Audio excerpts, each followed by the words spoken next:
नमस्कार साथियों, देखेंगे आज हम पढ़ाने वाला हूँ हिंदी, और हिंदी में आधुनिक काल से रिलेटेड हम पढ़ाने वाला हूँ छायावादी काल। कौन सा काल? छायावादी काल। देखिए, जयशंकर प्रसाद है कि नहीं, जयशंकर प्रसाद एक ऐसे कवि हुए जिनके नाम पर एक काल रखा गया और उस काल का नाम है छायावादी काल। आप जान रहे हैं, है कि नहीं? तो छायावादी काल में बोर्ड मेरा भरा हुआ था, इसीलिए हम नहीं लिख पाए उसमें वहाँ पर। तो छायावादी काल में 4 गो कवि आता है। जयशंकर प्रसाद, सुनिएगा, जयशंकर प्रसाद, सुमित्रा नंदन पंत, है कि नहीं?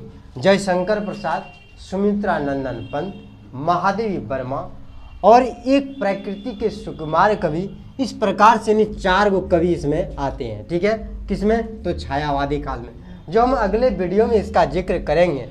फिलहाल आज जानिए हिंदी साहित्य में जयशंकर प्रसाद जी के बारे में। आखिर कौन थे जो कि 12th हिंदी के चैप्टर में मोस्ट इम्पोर्टेंट VVI क्वेश्चन, कोई ज़रूरी नहीं कि 12th हिंदी ही पढ़ना है, ग्रेजुएशन में भी इसका काम आता है।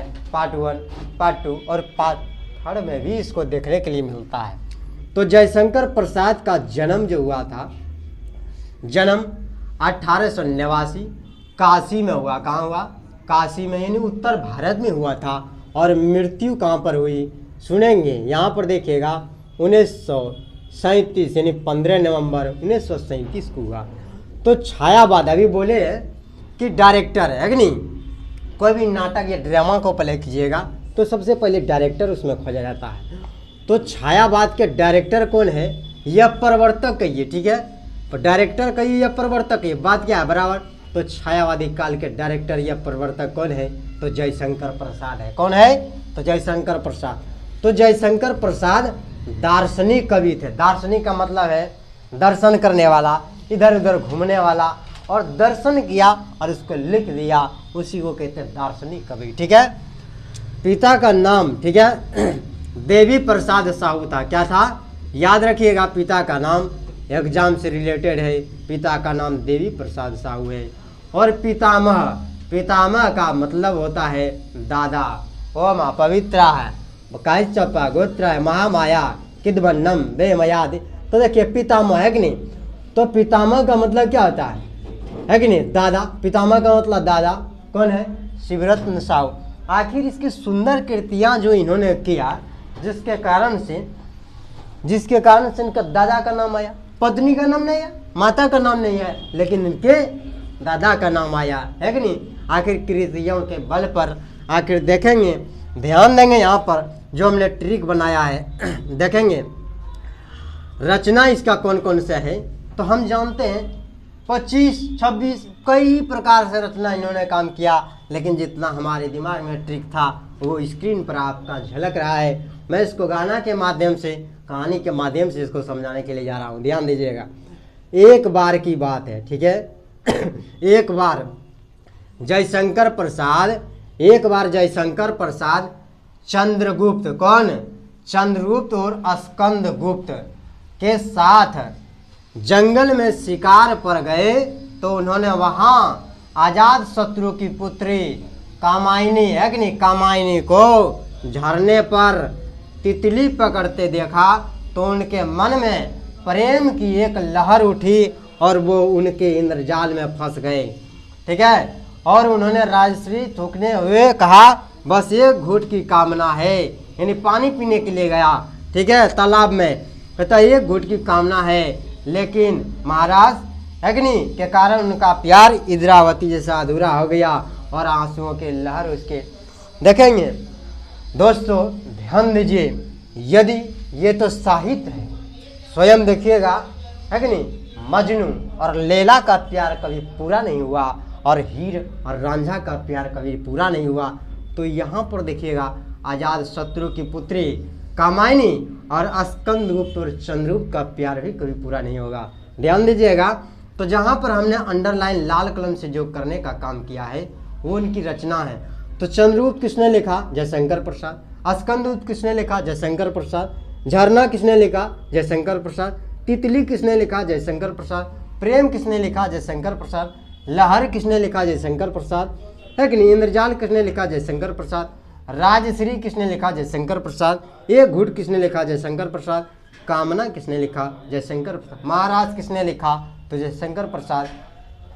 इरावती किसने लिखा? जयशंकर प्रसाद। आंसुओं है कि नहीं, आंसू किसने लिखा? जयशंकर प्रसाद। आंधी किसने लिखा? जयशंकर प्रसाद। तो इसमें मोस्ट इंपॉर्टेंट जो क्वेश्चन है कि नहीं, वो कामायनी है, जो 15 सर्गों में है। कितने सर्गों में है? 15 सर्गों में है। तो थोड़ा सा एक बार पढ़ करके इसको बता देते हैं। एक बार जयशंकर प्रसाद, चंद्रगुप्त और स्कंदगुप्त के साथ जंगलवा चलले नरे, अन्नू न मार शिकार खेल लगे। सुनिएगा यहाँ पर एक बार कौन गया? चंद्रगुप्त और स्कंदगुप्त। चंद्रगुप्त और स्कंदगुप्त, ठीक है। कहाँ गए? तो शिकार खेलने। कहता आजाद शत्रु के रे पुत्र हो मिलले, ओकरा से प्यार के चलनवा चललेन रे। आजाद शत्रु है कि नहीं, आजाद शत्रु की पुत्री कामायनी, ठीक है। आजाद शत्रु की पुत्री कौन है? कामायनी। कहाँ मिला था? झरने पर। को क्या पकड़ रही थी? लड़की, तितली, है कि नहीं। कहता उसके मन में क्या उठ गया? प्यार का लहर दौड़ गया। क्या उठा?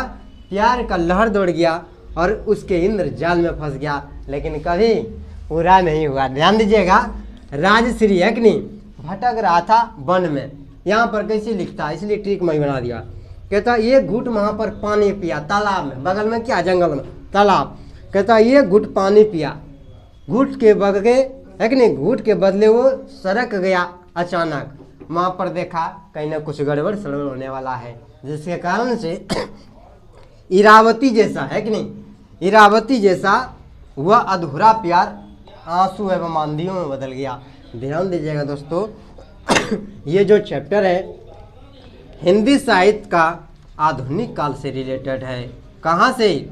आधुनिक काल से। और आधुनिक काल को कवियों ने कितने भागों में बांटा है? तो 5 भागों में बांटा है। और 5 भागों में बांटा है तो पहला होता है मेरा भारतेंदु काल, दूसरा होता है द्विवेदी काल और तीसरा होता है छायावादी काल। तो मेरा ये आधुनिक काल में से तीसरा चैप्टर का ये छायावादी काल का ये चैप्टर है, जिसे डायरेक्टर के बिना किसी प्रकार का नाटक या कला प्रवीण नहीं हो सकता है, जिसके कारण से जयशंकर प्रसाद को डायरेक्टर कहा गया है। तो छायावाद का, किसका कहा गया है? तो छायावाद का। इसी तरह से हमारा वीडियो पाने के लिए, ये पार्ट 1 का वीडियो था, इसी तरह से पार्ट 2 वीडियो पाने के लिए हमारे चैनल पर बने रहें। तब तक धन्यवाद।